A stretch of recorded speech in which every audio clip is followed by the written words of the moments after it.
To the Quick Out Fantasy Football Podcast here live on the Better Sports Network and the Fantasy Alarm channels here. John Impemba with Andrew Cooper bringing you today's action. Coop, we are talking Dynasty Fantasy Football quarterbacks. We are a week away from the NFL draft. There is so much to talk about today. Yeah, when we're live all over the world, John, across all sites, make sure you guys subscribe to YouTube, following at fantasyalarm.com. And for the podcast listeners, we're going to keep it the way we always do. It's called the Quick Out Podcast for a reason. We get in 1 hour. Today, we're hitting the QB landscape. We've already done wide receiver, tight end, running back. And then next week before the draft, we'll hit on all the rookies. So let's clean up this landscape. Let's figure out what we're doing in one QB leagues, what we're doing in super flex leagues, so that we can move on and focus on the draft, which is the funnest part of the year, right? Oh, yeah. I mean, listen, and there's really no better time than now to start getting into your fantasy football seasons. We talk about best ball drafts already, rookie drafts.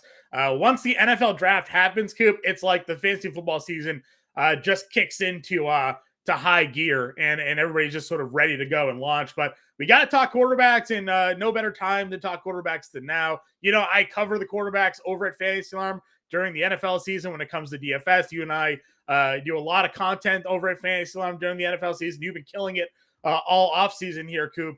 One of our biggest discussions when it comes to fantasy quarterbacks, dynasty fantasy quarterbacks, the position itself, is the value of the mobile quarterback. You know, that's one of my hit points when it talks to draft strategy for quarterbacks. We saw Jalen Hurts last year take the league by storm. A lot of that had to do with his rushing upside. When it comes to dynasty, though, we sometimes talk longevity with these mobile quarterbacks and how long they're able to last. You know, what is some of the things you found out when researching dynasty fantasy quarterbacks, mobile quarterbacks at that?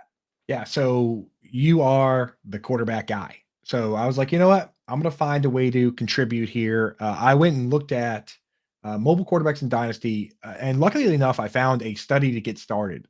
Aaron St. Dennis, FF Mad Scientist on Twitter, great dude. He actually already did a brief study where he looked at quarterbacks, and he separated them into two groups: quarterbacks that got at least 25% of their fantasy points from rushing, and then guys that didn't, which are generally pocket passers. And what he found was that the age apexes were different for the players. Naturally, the guys that didn't switch over to become pocket passers, of those guys that were doing, 25% or more of their points from rushing, only one of them over the last 10 years had a QB1 season after the age of 26. As crazy as that sounds, it was Russell Wilson, I believe. I went back 20 years just to extend it, and I looked at quarterbacks over 26 years old, and the only guys I could find were Dante Culpepper had 1 year.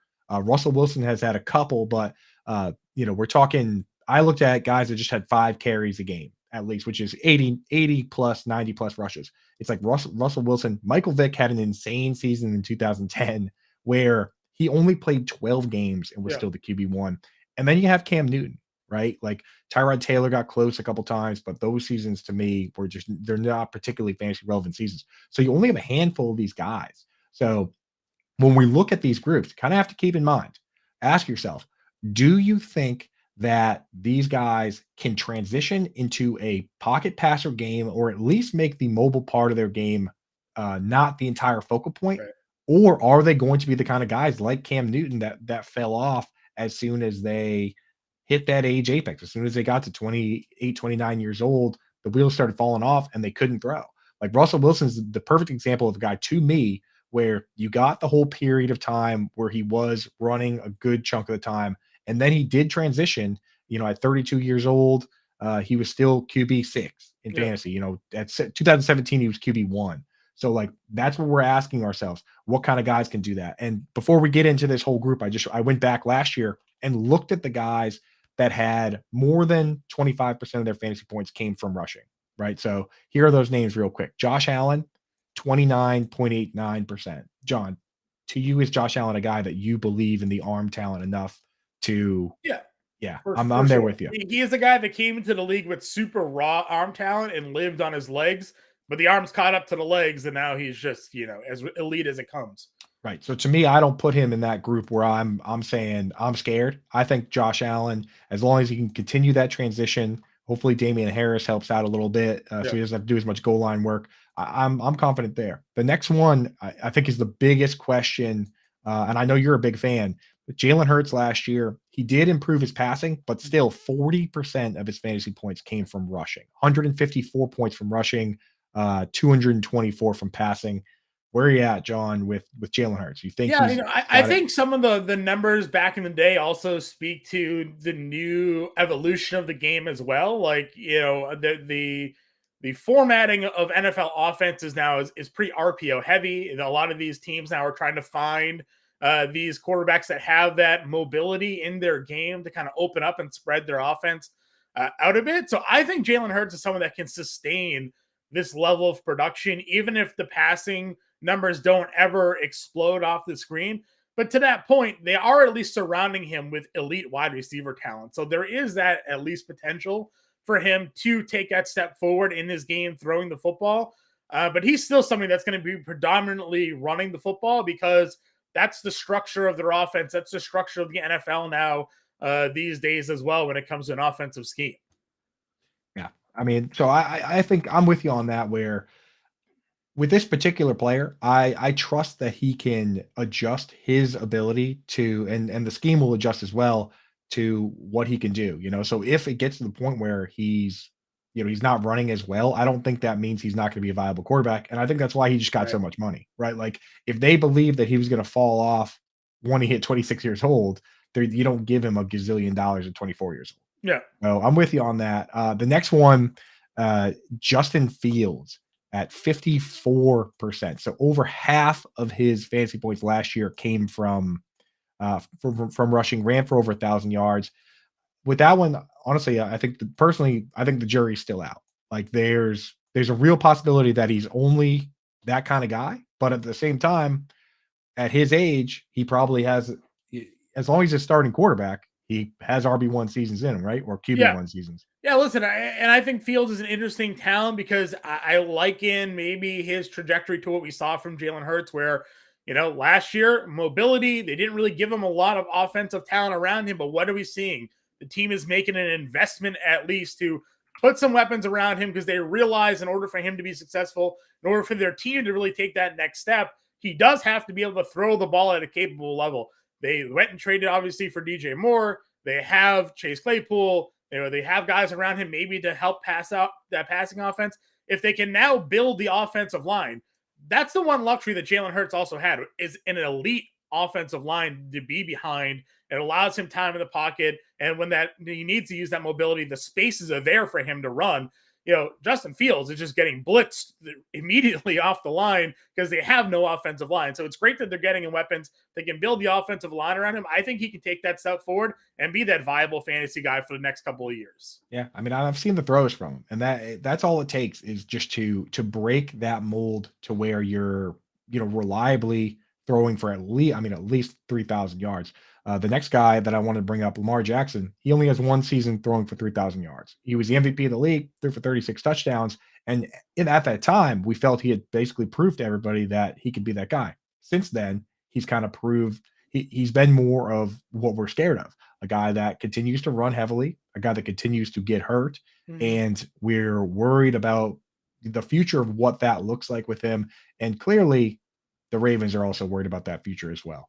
John, with Yeah, with I mean, listen, the recent injuries obviously take a toll on him.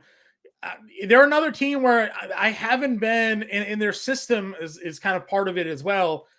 They never really gave him a ton of offensive weapons to be that passer. Yes, Mark Andrews as elite tight end as there is in the league, but you look at his wide receiver ones, during this time and even during that season, Hollywood Brown was his best wide receiver that season. He had 584 yards receiving. Right, right, this year they've had the rookie, not the rookie there, blanking on his name. He got hurt last year with the foot. What am I thinking, Coop?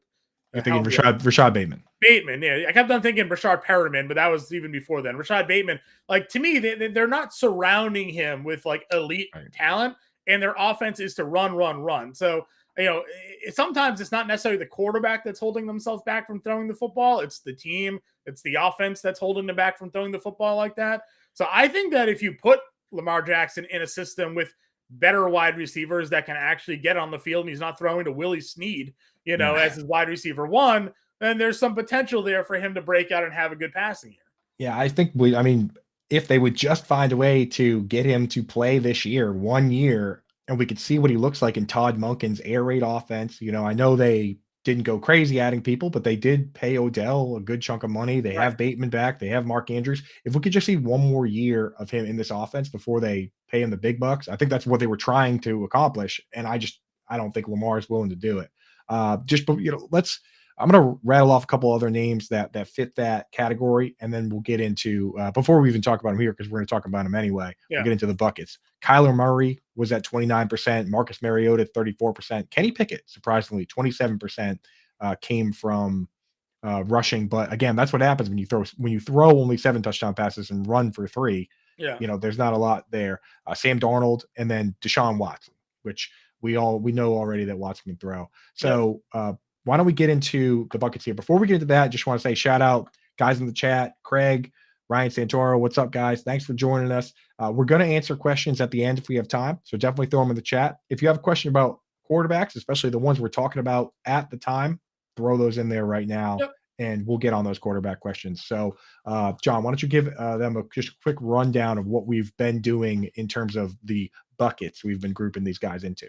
Yeah, I mean, listen, basically we've been breaking them down into guys that if you're trying to win now, automatic QB1s, you're playing in a 1 QB league, you're throwing them into your lineup, you're setting it, forgetting it, to quote the old phrase there. So, superstar quarterbacks here, Coop, right? We know the names. Patrick Mahomes, Josh Allen, top 2 guys there. Jalen Hurts last year kind of puts himself into that conversation. Joe Burrow, we know, elite arm talent. I've talked, I think, every show so far about how much I like Justin Herbert and think he's as safe as a dynasty QB as there is. And then we threw Trevor Lawrence into that bucket as well. I think that's a conversation to be had. I'm pretty high on Trevor Lawrence, number 1 overall pick. I don't even blame him for the disaster of a rookie year. Obviously, we know everything that went down with Urban Meyer and everything in that system there. Year 2 gets Peterson in the quarterback, looks like a real quarterback. Year 3, you're adding Calvin Ridley now to that offense. To me, I think he's just going to take that next step. He also has sneaky mobility, which I like. And I think the arm talent's legit. So for me, those are the guys I would throw into that surefire, no question, start him if you got him, superstar category. Yeah, so the way we've been doing with most positions is guys that you think you can trust for the next 4 or 5 years. You're just going to put them in there and leave it alone. And this group here, I'm with you, John. I put Lawrence in there, even in 1 QB leagues. And what we should probably do is go through the 1 QB league guys first and then get into Superflex a little bit where guys that are on the line. But with this group, I mean, Patrick Mahomes, you're never taking him out in any format. Single quarterback. Same with Josh Allen. Same with Jalen Hurts, Burrow. Herbert and Lawrence. I just have a hard time figuring out what kind of circumstances would make me put someone else in over these guys, unless I have 2 guys from this group. Well, I was going to say, so there are definitely rosters out there that have Hurts plus an Allen or a Mahomes, kind of given where where Hurts was going in Dynasty. He wasn't even the starter necessarily right away in that team. And we've seen some questions in Discord about that. Like, I have these 2 guys. What do? You trade one. That's usually the answer, right? Because you can't play them both. Doesn't really make sense to have them both on your team. You probably have a weakness somewhere that can be upgraded. I think you trade one, you get great draft capital, you fix a need somewhere else in your team, and you move forward from there. Yeah. Yeah. So that's where I'm at. Those guys locked in. So John, let's say you're in a 1 QB league. Let's look at, so generally speaking, we talked about this early in the show. The age apex for quarterbacks is a lot higher than other positions. For running backs, it's like 24 to 26 years old, and then you have to worry about the floor falling out. For wide receivers, it's like 26 to 29 years old. That's the age where guys really break out. For quarterbacks, if they're mobile quarterbacks and don't transition to pocket passers, honestly, their age apex is similar to running backs. Right. But for the rest of these guys, the age apex is proven to be 29 years old, where at the age 29, if you have a guy that's a reliable starter at 26, 27, you can expect him to potentially have his peak season and a peak all-time type season at age 29, 30. And as we've seen with some of these guys, right, the Tom Brady's and and Aaron Rodgers, yeah, Drew the Brees and elite Peyton group, Manning. yeah. If they're going to truly be elite, they can continue that for even longer. Even Philip So, Rivers, I mean, Ben Roethlisberger, right? Those guys, they right. ended up having pretty bad years, obviously at the very, very end of their career, but for a decade, 34, 35, 36, they were out there still being, top tier quarterbacks. So I'm in agreement with you. A guy like Joe Burrow profiles as a guy that should be able to throw a football at an elite level for till he's 34, 35 years old. Exactly, and the rebuilds are over. Like, rebuild for that guy, like, they've already gone through, tried different things, figured out different things. They pretty quickly figured out that Jamar Chase and T. Higgins are gonna be the guys, so no more of that growth period that you run into, like Right. with Tua for a bit there. Like, they're bringing in Isaiah Ford and then they're shipping him out, and Preston Williams, and they're trying all these weird things. Yeah. Like, now he has his guys too. We'll talk about him later. Before we move on to the next group, we have two comments in the chat. One from Ryan Santoro, one from our own Kevin Tompkins. Ryan says he traded Hurts for Dak and T. Higgins. Kind of regret it, kind of don't. Which side would you want to be on a deal like that, John? I don't totally regret it because it depends on how bad you were down at wide receiver, right? I think T. Higgins he's a wide receiver one, but a wide receiver two in his own team. Right. It's unfortunate that has to be, but he's still going to put up elite numbers. And for what we've seen out of Dak in recent years, it's certainly been a little bit down. Obviously the injury didn't help.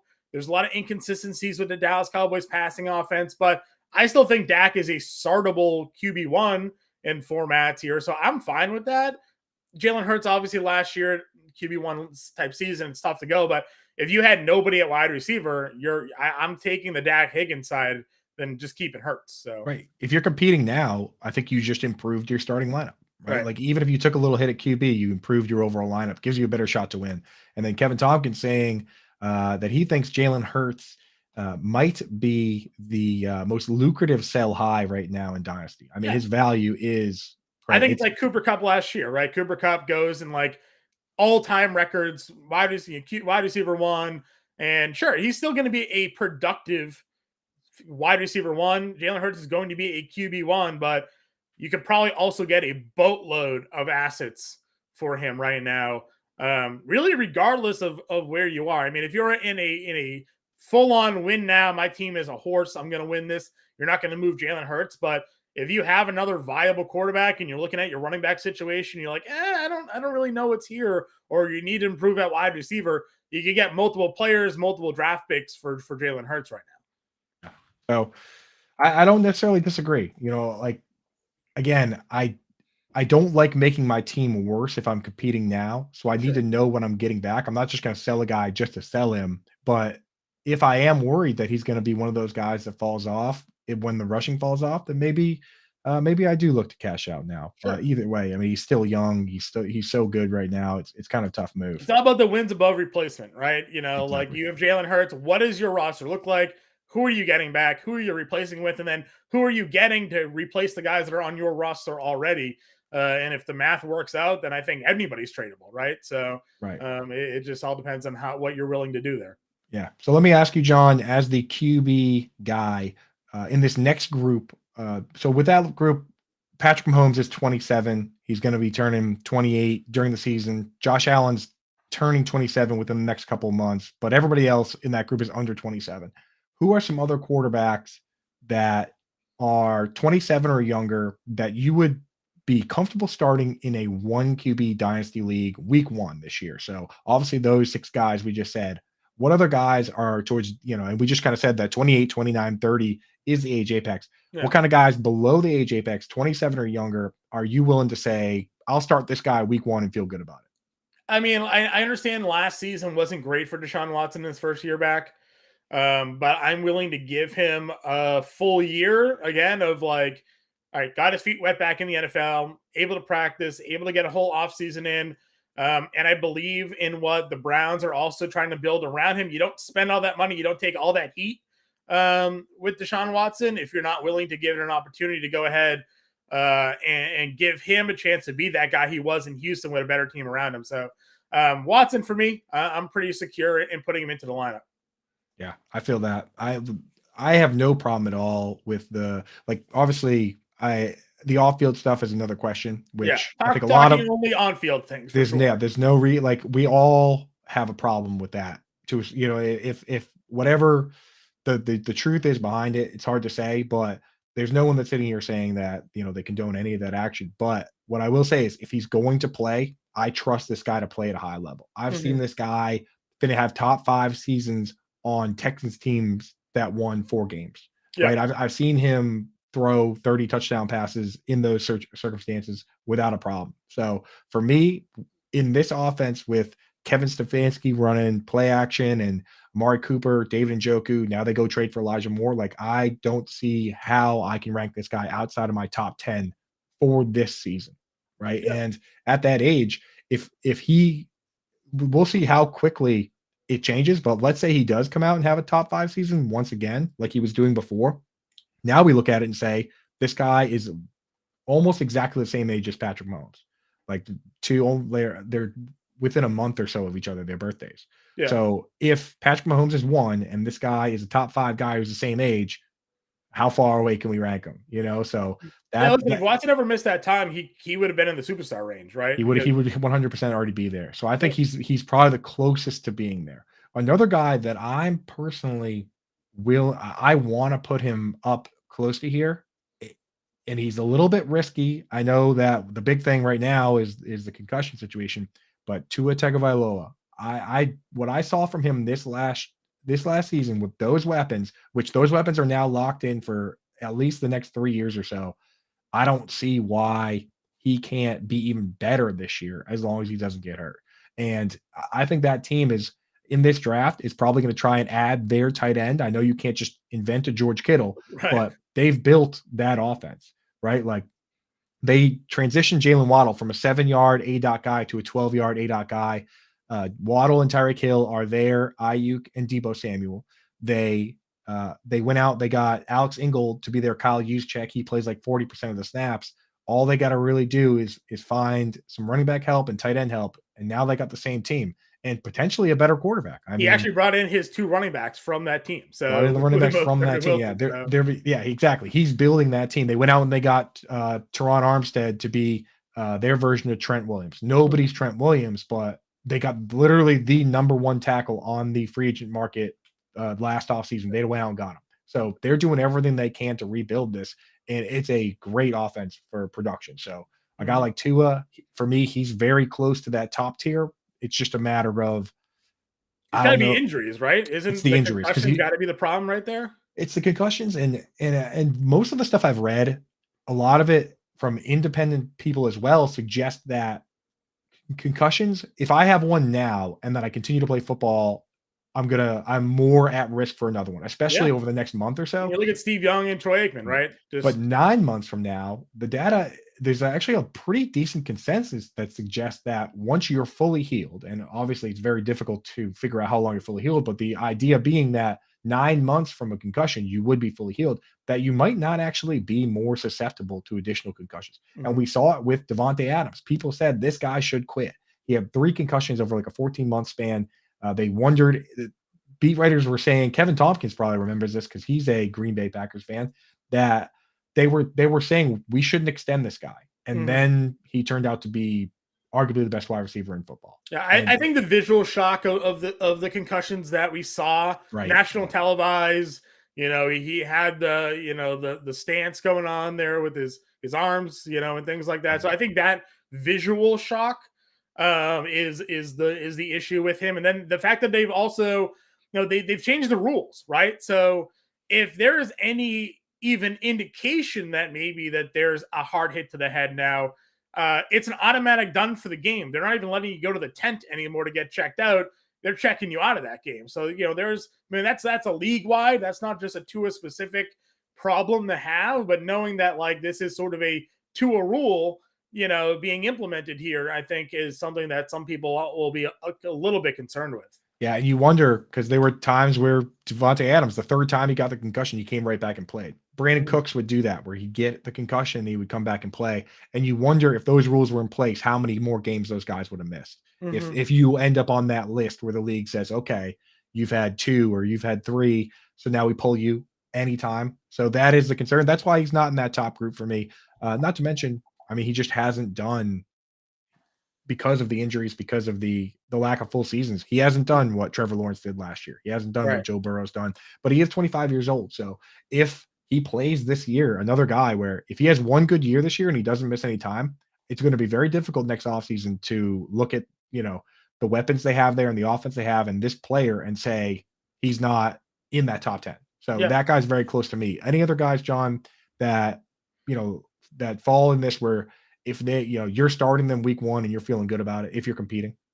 I mean, listen, I think we've talked about some of the older guys here. And I think Prescott fits into that build. I think you can go ahead. You can certainly go ahead and play him. And then Kirk Cousins, another guy. He's older, but he is someone that you're reliably putting up fantasy points every week. Now, if you have a 34-year-old Kirk Cousins and a 24-year-old Justin Fields, who are you going to roll out week 1? Not knowing the matchups in a vacuum, like right this moment, you had to pick somebody to start. Who are you picking? Fields, Cousins? Probably Fields just for the rushing upside. I have a bias to the running upside, anyways. I mean, we talk about that all the time. We all So do. the ceiling is higher for Fields because he doesn't need to throw for all the yards and touchdowns for Cousins to meet the same points. What about like Dak Prescott or Tua? Where Tua actually doesn't really run nearly as much. Tua was surprisingly, when I was going through and doing all those numbers, only 3% of Tua's fantasy points came from rushing. The only guys that were under that were viable starters all year, which I'm talking a list of 36 guys. So like guys that even played remotely. The only guys with a lower percent than Tua were Tom Brady at 2.21, and see if you can guess the other one. Andy Dalton. Andy Dalton is very close, but he was at 3.1. So he was at over 3. The other one was Jared Goff at 2.5. But I mean, technically Andy Dalton was 3.1. So I mean, listen, I was on the number, right? You answered the question. All right. So I'll give you that one because he was on 3. But yeah, I mean, 2 was 3.03. He was 3.1. Yeah, so. I feel like Tua ran against New England like 2 years ago. He had like a couple rushing touchdown games against us. Yeah. And that was like all the damage he did on the ground there. I think teams have figured I would out. go Tua over Dak. I don't think many people would argue that. Just Waddle and Tyreek being there just puts him the edge. So yeah. So I think like that's an important question for Dynasty because Tua is 25 and Dak is 29. So you're also getting 4 years there. Same with like Fields versus Cousins. That's a decade. That's 10 years. Lamar Jackson is a guy that we didn't really talk about him in this last group, but at 26 years old, you're starting him over Dak. You're starting him over Cousins. So he has to be ranked ahead of those guys. I agree. Right? Yep, yeah. So and that's without knowing where he goes. Even if he goes back to Baltimore, he ends up somewhere else. He'll have the higher upside for sure. Yeah. So believe it or not, John, we've actually named 12 quarterbacks now. So the superstar list that you're starting no matter what: Patrick Mahomes, Josh Allen, Jalen Hurts, Joe Burrow, Justin Herbert, Trevor Lawrence. Those guys are locked in. Yep. Then we named 4 younger guys, 27 or younger: Deshaun Watson, Justin Fields, Lamar Jackson, Tua Tagovailoa. That's 10 guys right there. So you named Dak Prescott and Kirk Cousins as guys you would start. So if we're talking your average 12-team dynasty league, we just named 12 starters. Would you swap out? I'll throw a couple older names out there. Would you swap out Russell Wilson into that mix? Would you swap anyone out for Geno Smith? I mean, these are the questions people are going to have. Russell Wilson is obviously interesting because I don't think anybody expected as bad of a year out of him last year, but he did also tail off at the end of the year before as well. And he is, 34, like you said.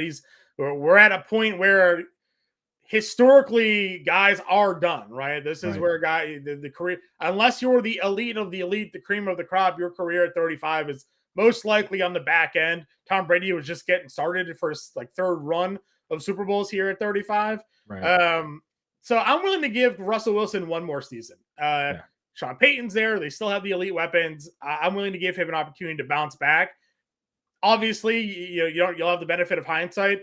If he sucks again, then he's done, right? You're just washed with Russell Wilson at that point. It's scary, man. And I think that if you have a guy from that top 10 group, the young guys that you're starting all the way down to Deshaun, and you also have Russell Wilson, now might be the time. Same with Cousins, same with Geno. Now, let's shift this conversation to Superflex because we kind of just those are the guys you want to target in Dynasty 1 QB leagues. In Superflex, the needle, the everything gets moved so far Yeah. that now you're starting all these guys. So of that group, I'm definitely if I'm in Superflex league, I'm planning on starting Dak, Cousins, Russ Wilson, Geno Smith. What other younger guys? There's not a lot of younger guys we haven't named that really fall into a group where I'd want to start them right away. I mean, one name I want to discuss right now because it's hard to put him in any bucket is Kyler Murray because the reports from Ian Rappaport are that not only did everyone know that he probably isn't going to start the season, but now Right. they're saying he might miss half the season. And you need to make because so now he's going to miss a number of games where you're getting into bye weeks now. So now you legitimately need to make other plans. You can't just say I'll start whoever and then know that I'll have Kyler back by the time bye weeks start. Right. You're going to need 2, 3 other guys.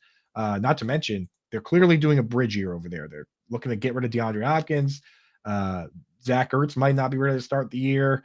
They have, if you look at the Super Bowl odds, only the Texans are worth. Some books have them even at the very bottom. The over/under on wins is like 5.5, 6. Like this Cardinals team is going to suck. Yeah. Honestly, they're doing it on purpose. It seems they know they're doing a bridge year with Kyler Murray at 25 years old. What are you doing, man? Like, So my problem with Kyler Murray is just sort of the performance on the field. He's another guy that his fantasy value had been driven by his rushing totals the last couple of years here. And now, if they're, his passing hasn't been great. And now they're taking away some of his offensive weapons. They don't really seem to have confidence in him. You hear all the reports. Again, I don't think the contract thing last year should be kind of ignored. They put in a clause in his contract that he had to dedicate study time. And the only reason they took that out was for the backlash on Kyler. But I think there was a legitimate reason that went in there. I think there's a problem with Kyler Murray and his commitment to either learning, studying, game planning, prepping. He's a guy that probably for a lot of his career was just more athletic than everybody on the field. He came into the NFL and he's like, oh, I'll just run around and throw and this will be fine. And he had some levels of success, but I'm telling you, man, I'm out on Kyler Murray right now. I don't know. I think he's on a fast track to being out of the league instead of being a fast track and being the next great quarterback in the league in the NFL. I'll tell you that it's not just you. There have been I've seen a few quotes. One of them that really was interesting to me was Kelvin Beachum. One of their linemen came out and said that he needs to grow up a little bit. He said he lacks leadership, and not that he kind of followed up by saying that not that he can't become that person, but he needs to grow up. And I heard that and I was like, geez, this guy's saying the quarterback needs to grow up as a free agent. And then they signed him. They re-signed him to come back. Yeah. So this guy made those comments, which felt to me like okay, Beacham's gone, right? Like he just said the quarterback needs to grow up. And then the new regime re-signed him and said, no, I think this guy that kind of tells me that they're sitting there saying, you know what? He's right. Like Beacham's right. Like this guy does need to grow up. So he, for me, if I'm in a super flex league that's competing now, I'm going into this year either putting Murray on the IR and acting as if I don't have him, I'm trying to trade him if I'm trying to win now. Right. If you're a team that's blowing it up and you're trying to tank a little bit and you're trying to push the chips forward, maybe you trade for Kyler Murray and give up an older player from your team and put Murray on the back burner. He's not gonna ruin your chance of getting a good draft pick. So maybe that's the kind of way you should treat this guy. Yeah. Look at where you are right now. Because if you're trying to compete now, you can't have this loaded asset on your bench all year not helping you. Yeah. So, no, I agree with you 100%. And I think that's sort of the problem is too much unknown, not just with the injury. It's just the unknown with the talent, the player. Where's he at? We've seen a lot of talented guys, flame themselves out of the league for a lot of different reasons here. So the other name I want to talk about, listen, he got paid a bunch of money. You tweeted, about this player as well, with Daniel Jones, right? Daniel Jones, and the Giants committed to him. They paid him a lot of money, but the passing numbers to you were obviously not up to the standards, right? You comment on his touchdown upside and all these things. I throw that right back to you and say he was thrown to Isaiah Hodgins and Richie James.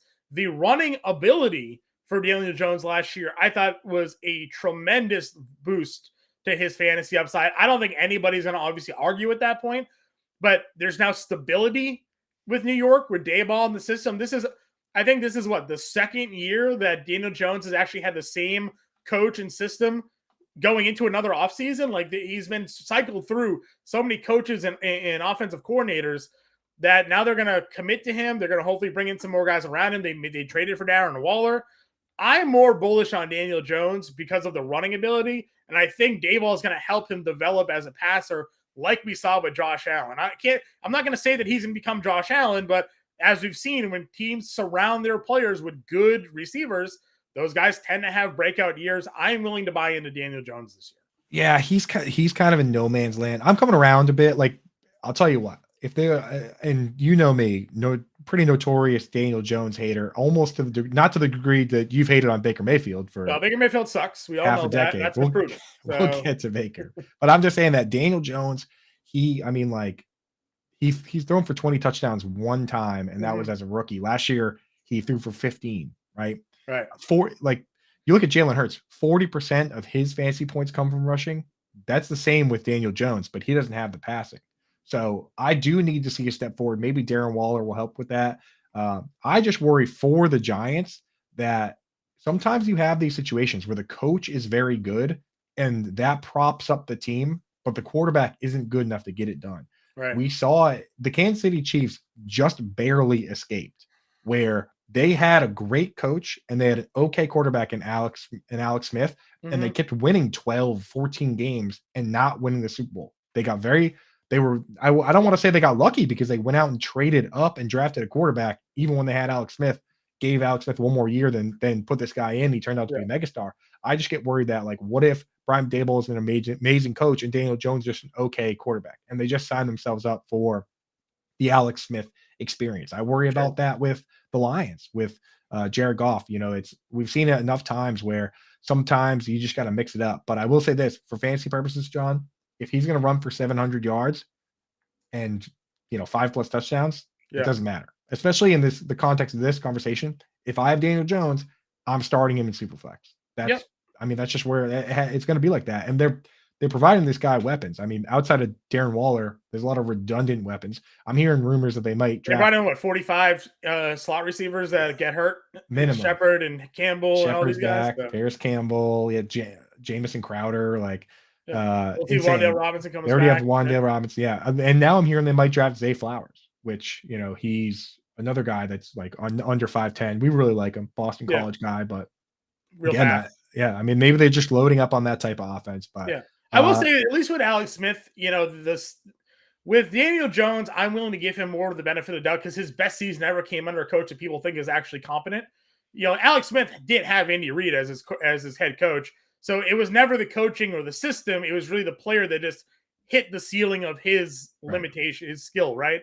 And then they brought in a player that could, had a higher ceiling and development, and it was already in a legitimate system to explode. Mahomes just ended up, panning out for sure. I think that this year 2 is going to answer a lot of questions for Daniel Jones now that he's with Brian Daboll. And I believe in that coach and that system. It obviously proved itself with just the lack of players they had anyways already on that team last year. So I'm excited to see what they can kind of take a step forward. I'm willing to give him the benefit of the doubt. If he takes a step back this year or proves, like you're saying, that, he's just an average quarterback that has some mobility, then I agree with you. Yeah, I just want to end it by saying that Alex Smith, the Chiefs spent 5 years with him, and he made the Pro Bowl 3 times. Yeah. But you wonder, maybe they would have won during that span, like actually won one with a different quarterback. So that I worry about that for the Giants as an organization. For fantasy football, I'm in with you on Daniel Jones. If I have him, I'm starting him. Anybody else? So those are the younger guys. Kyler Murray's 25. Daniel Jones is also 25. Both of them will be 26 either by the start of the season or very early in the season. What about guys that are older than 27? So guys that if you have them in Superflex, you're planning on starting them. We so far we've gone through about 16 or so guys. Superflex leagues, if you're in a 12-team Superflex league, we're talking about 24 players. So I need at least 4 or 5 more guys that we're willing to say, this guy's going in my lineup to start the year. Week 1, this guy's in. I think Derek Carr is the first name that comes to Yeah. mind. Obviously, the big move in the offseason, he goes to New Orleans, and now he has, great wide receiver options for him there as well. New system. They're going to give him an opportunity to kind of run that show there. So for me, I think Derek Carr is the first name that comes off that list. I love Derek Carr. I love the setup for him, man. And hey, I just saw Michael Thomas lifting 500 million pounds the other I was day. worried he was going to drop it on his foot, and then we'd be all over this again. But, Right on the he big didn't. toe. Well, actually, not the big toe. It's his second toe that he Yeah. had dislocated. I don't know. I'm so in on the Michael Thomas thing. And the more people that hate when I tweet about it on Twitter, the more I'm going to. Yeah. So I got my back against the ropes with the Michael Thomas stuff. I'm in, but they got Chris Olave. They brought Juwan Johnson back. Towards the end of the year, when you're in fantasy playoffs, we expect Alvin Kamara to be around, but they still have Jamal Williams. Otherwise, like that team's kind of ready to rock and roll. So, the one thing that I worry about is that offense hasn't been quite the same with Teron Armstead gone. I know they still have good players there, but I'd love to see them beef up that line a little bit. Yeah. Derek Carr, all the help he can get. Yep. Another guy personally that I'm willing to start, and again, whether I just mentioned his name, whether or not I love him for real life, long term, uh, or not, is Jared Goff, man. Jared Goff is kind of, I mean, last year he looked good. He brings zero mobility, 0.0, right? But he can easily have a Kirk Cousins level season, Hmm. which Kirk Cousins is basically he has the same passing stats as Josh Allen, just without the mobility, which is a QB 8, 7, 8, or 9 in fantasy. In Superflex, if you have QB 8, beautiful, right? Like you start that guy every single week. Yeah. So I think for the time being, Jared Goff, as long as they're committed to him, he's the guy.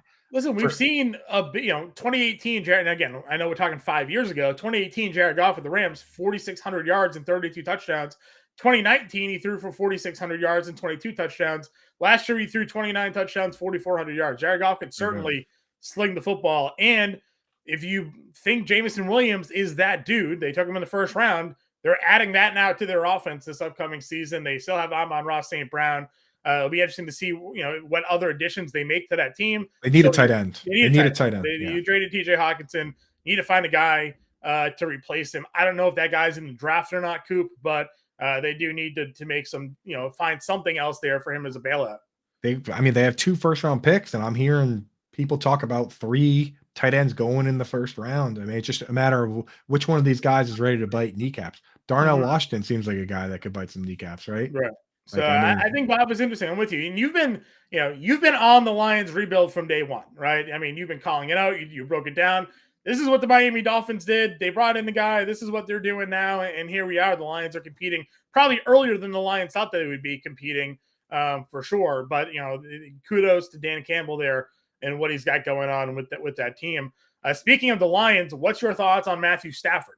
well, hey, but Um, I just want to give one last thing on that rebuild because I've been deep sure. on it. Yeah, If go I'm for the it. Lions, man, I look around and I see the Chiefs drafting Patrick Mahomes when they have Alex Smith, and then saying, "Hey, Alex, you're the quarterback for as long as you can be awesome." And when that ends, this is the guy.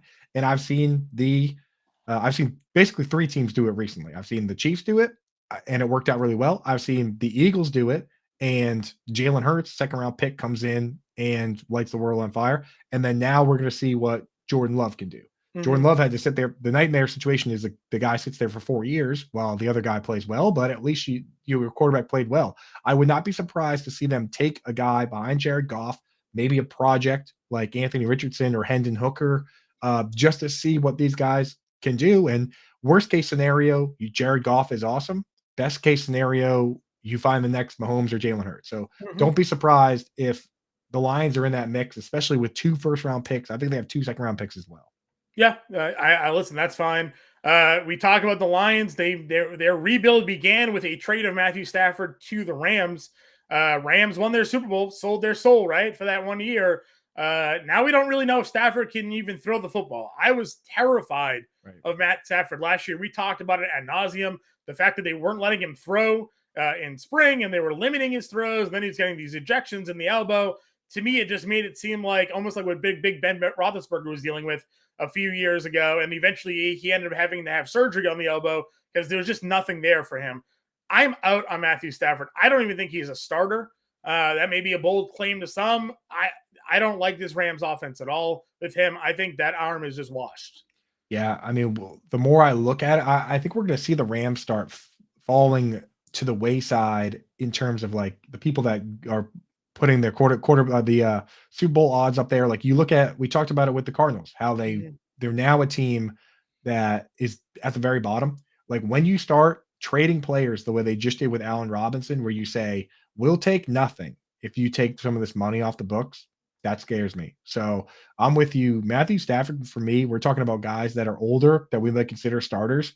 I if until I see him throw a football, I need to see a video of him throwing a football. I am not planning on starting him in my even in Superflex. Now, the problem we run into is that this next group of guys after, and I think there's one more guy that we're probably considering starting with Aaron Rodgers, perhaps, John, if he goes to the Jets as planned. Maybe. I mean, listen, I get it. It's a super flex, so you need to start a second quarterback. Was Aaron Rodgers better than some positional players that you could put in your super flex last year? I mean, there was a lot of games last year where Aaron Rodgers is probably worse than a wide receiver or flex running back that you could put in your lineup. Now, if he goes to the Jets, maybe there's a different story there, but I don't know, man. He was pretty brutal. That's what I see. That's what I thought. And then I went back and looked at it. And not only he was like QB 13, but Tom Brady was QB 12. These guys were averaging, he was averaging 14 points a game, right? So if you look at PPR wide receivers, 14 points a game is going to put you at wide receiver top, right around top 20. So that's like T. Higgins was averaging 13.8. He was averaging 14. He's a guy that's you got to throw in there, man. So that's where I'm at with Rodgers for me personally. If I'm competing now and I need somebody that I can start, like I think he's going to be the starting quarterback for the Jets. So I have to put him in that category. But and he's definitely different. Is it weird that move hasn't happened yet? It's very weird, and I'm starting to wonder. I've been really thinking about it here. I'm starting to wonder if maybe the Jets think that they have a chance to go up and get a quarterback they really like in this draft. Mm-hmm. And they're saying, you know what? If you're asking for all these picks and all this stuff, we're going to wait and see if we can trade that for one of these young quarterbacks that we like. Oh, that's my thinking. My thinking is is Aaron Rodgers the key to the Jets winning a Super Bowl this year? No. So what exactly is the idea behind Aaron Rodgers? I think he is the key. I think they think they 100% they think they can win the Super Bowl right now if they trade for Aaron Rodgers. They think I don't know. Woody Johnson thinks he is the Tampa Bay Buccaneers, and if they trade for Tom Brady, they can win in that season. Woody Johnson is 100% looking at the Bucs. He's looking at the Rams, and he's saying that's us. I mean, there's no way you trade for a 39-year-old quarterback so that you can win next year when he's 40. Yeah. They make that move thinking we can win right now. So I know why they would make the move, obviously, but I'm saying do you think Aaron Rodgers is going to unlock the Jets as a Super Bowl winner this year? I don't think so. Not 40. A guy that feels like he's not. The one thing with Tom Brady is that he was as committed to football as ever, right? Like that man sleeps, eats, breathes. I don't know what Aaron Rodgers likes to do. Yeah. He likes to go in dark caves and take drugs and hem and haw. And one day he's retiring, one day he isn't. I don't know, man. I question. I think he can still play at a very high level, and I do like what they've done. Even as a Patriots fan, I do like what they've done with that rebuild. I mean, it's hard to argue. Elijah Vera Tucker, great pick. You look around at that line going out to get Laken Tomlinson. They've got obviously pretty good weapons. They brought in Aaron Rodgers' good red zone buddy, who's gotten at least double-digit end zone targets 4 years in a row, and Alan Lazard. Garrett Wilson's the offensive rookie of the year. Breece Hall could have been the offensive rookie of the year if he didn't get hurt. There's a lot to like there. And Robert Saleh is a defensive coach. So he's done a good job of converting that team from a 3-4 to a 4-3. And it's already looking pretty good. They used a ton of draft capital there. I'm just saying that it's entirely possible. And it's also entirely possible that Aaron Rodgers is a QB1 in fantasy football the way Tom Brady was last year, technically QB12. Sure. So for me, I look around the QB landscape and I just have a hard time finding 24 guys to rank where I can exclude Rodgers. right? That's the problem I have. We've ranked so far 14, and you exclude Kyler Murray, 15, 6. We've ranked maybe 18, 19 guys, or at least put them into buckets. So I can't find 5 more guys to put ahead of Aaron Rodgers. That's the difference maker for me. Yeah, I'm looking to see. I mean, like, let's look at some young guys. Let's look at some. Well, here's the thing, right? You're looking at total fantasy points at that level for sure. But there are guys that were below him that, had they not missed time, and I know we can't like go back, but like Dak Prescott, if he doesn't get hurt, for sure scores more fantasy points than Aaron Rodgers. Tua would score more. I think Lamar Jackson scores more. So like, sure, he finished QB 13, but where was he points per game, right? Where was he? I feel like there's a lot better. There are better quarterbacks than what we're talking about when it comes to Aaron Rodgers. So, but you can't find. The problem is there's not 20. There's only 19 wide receivers that scored more points per game. Sure. With running backs, there's even less. There's like 15. So yeah, it's just hard. That super flex spot is just, it's too powerful, John. It's too powerful. So I don't know. Let's look at, I think Aaron Rodgers, because Matt Stafford, we don't even know if he's going to play. Aaron Rodgers, I think, is a great line to draw in the sand of now we can look at, I think we'll draw 2 lines. Aaron Rodgers. How about we draw the Aaron Rodgers line and we'll draw the Panthers, whoever the Panthers take at 1. Right now, the odds are that it's going to be Bryce Young. It could be CJ Stroud. It could be Anthony Richardson. It could be anybody in the world, right? But we think it's going to be Bryce Young. But we'll Vegas just call. Thinks so. He's like minus 1,000. So yeah, I know. It's getting there. Yeah. So like, but I mean, like next week we're going to do our full rookie show, so we don't need to hammer on it now. Why don't we go through this last group of guys? We got like 10 minutes or so left. We'll go through the last group of guys and we'll say, would you rather start Aaron Rodgers or Panthers QB, or would you rather start one of these guys? Right. Sure. So how about some young guys? Kenny Pickett. It's such a tough one. I picked maybe the toughest one. Yeah, maybe. I mean, I would probably, if Rodgers is on the Jets, I probably lean Aaron Rodgers there, but they're at least made another investment, right? It's whatever you think of Allen Robinson, they did go trade for Allen Robinson, right? So they added, you did that great video you can find over on YouTube there, and you listed off the wide receivers that they have, right? Freiermuth, Deontay Johnson, Pickens, and Allen Robinson. Like, they have guys there around Pickett to make him successful in year 2. So it's probably Rodgers if he's on the Jets. I'll give you that one. Yeah, if they draft, the thing, like if Pickett takes a step forward, he only threw 7 touchdown passes. Brutal. But he has all the weapons there. If they go out and just take the best offensive lineman, which is I think what they should do. I see a lot of people, a lot of local Steelers pundits are picking like Joey Porter Jr. just because he's Joey Porter's son. I'm like, that's not how any of this works, by the way. I think they should just beef up that line, but I'm still with you. I think I start Rodgers. What about this one might hurt John. What about Mac Jones? Yeah. I know.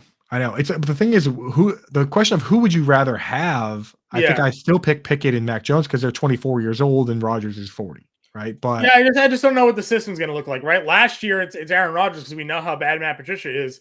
But Mac Jones had some decent games to Josh McDaniels. If we're a believer in Bill O'Brien, then Mac Jones might be the guy to go there because they have to unleash Jones here. Again, they brought in Juju Smith-Schuster, best wide receiver he's probably had to throw to since being on that team. So something brought in Mike Gesicki too to play big slot. Out of it, I think I lean Mac Jones. Yeah, I think Mac Jones. I think I would rather just have Mac Jones, man. I think I'd rather just have him because the wheels are going to fall off for Rodgers sooner or later. What about Desmond Ridder? Probably Rodgers, but I do think Ridder's interesting. Yeah. But Rodgers week 1, I'm going over Ridder. Yeah. I was looking it up this week, like quarterbacks from different rounds and the success over the last 25 years. The best quarterback from the 3rd round in fantasy points is Russell Wilson. The next best is Matt Schaub.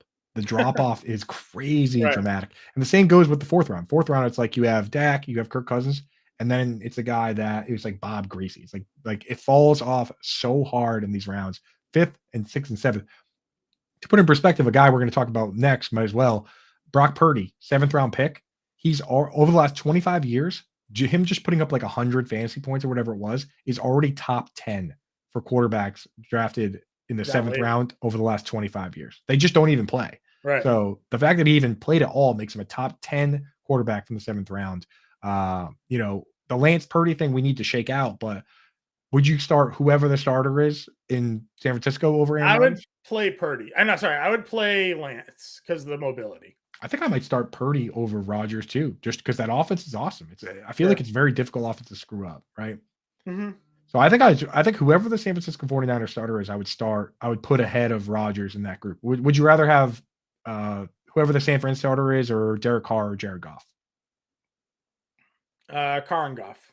Yeah, I'm with you on that. So yeah, that's the line there. What about rookie quarterback over Pickett, rookie quarterback over Lance Yeah, I Purdy? guess it would depend who in the landing spot, but you probably give them a little bit more upside over Pickett potentially. I mean, I don't know. I don't think Carolina is going to be all that great. So, but if like they draft someone with mobility, everyone keeps talking about Richardson and a freak athlete. If he finds himself starting, that rushing upside is at least immediately appealing, So we saw that out of Fields his rookie year, right? Fields had some games where he was putting up 20 plus fantasy points all because of his running ability.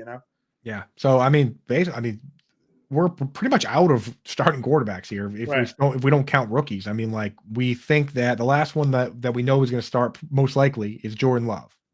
Jordan Love's a guy I'm interested in. I'm interested in getting him for cheap if possible. I'm drafting him in best ball. If you haven't done any best ball drafts, go on over to Underdog, use promo code ALARM. They'll match up to 100% of your deposit up to $100. I've been Mm-hmm. doing a few already just to get an idea what ADP is.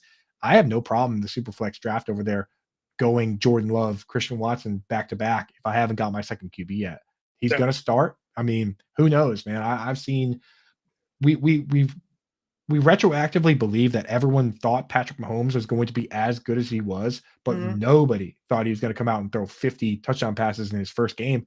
People seem pretty hyped about Jordan Love around Green Bay. No one's saying he's going to throw 50 touchdown passes, but why can't he come out and play good? Why If can't he play Jordan well? Love is the starter for Green Bay and Gardner Minshew's the starter for the Colts, who would you rather play? Jordan Love, dude. Okay.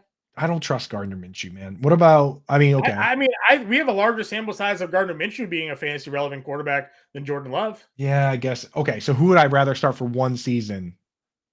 I will retract that. If it's for one season, I'd start Yeah, Gardner Minshew. week one this year, you have three quarterbacks. It's Aaron Rodgers, Jordan Love, Gardner Minshew. Who's your week one super flex start? I might go Gardner Minshew in Indy. Aaron Rodgers. You go Aaron Rodgers. I think I still would. I think I still would. It's tough. What about some of the other guys that might start? Jimmy G. He's probably gonna start. Yeah, I would give it to him. He's a game manager. Yeah, I think I'd start Jimmy G or Mac Jones. Mac Jones. Yeah. Ryan Tannehill, if he starts for the Titans. No, I'm out. You're out completely. I guess I technically have to ask this name, but I know the answer. Baker Mayfield. I'm out. Nobody, no Baker. Out. Yeah. All right. We're getting up to it in time wise. We're pretty much done. Yep. Give me one last thing here. Pick a Cardinals quarterback to start while Kyler Murray's out if you're desperate. Colt McCoy, David Blau, and Jeff Driscoll are on the roster. I mean, Driscoll's got the running ability, but Colt McCoy is probably the starting quarterback there. So I guess Colt McCoy's the guy you want to target, folks. All right, man. That pretty much wraps us up, right? Yep. That is it, the show for today. I got to give a talk out, though, later on today. Talk sports with Lisa Ann and Rick Campbell tonight at 7 p.m. Eastern, from the NBA playoffs to NFL baseball and your fantasy team. Bets and more. It's all happening in Better Sports Live with Lisa Ann and Rick Campbell tonight, 7 Eastern on bettersports.com, the Better Sports Network app, and streaming everywhere. You can find us there on the Better Sports Network. Tune into the lightning round as well later on tonight as well on the Fantasy Slam channels. I think you'll be able to find that after as well on the Better Sports Network. So for Coop and I, this is this week's Quick Out Fantasy Football Podcast. We'll be back next week talking the NFL Draft. Good luck, everybody. Talk to y'all later.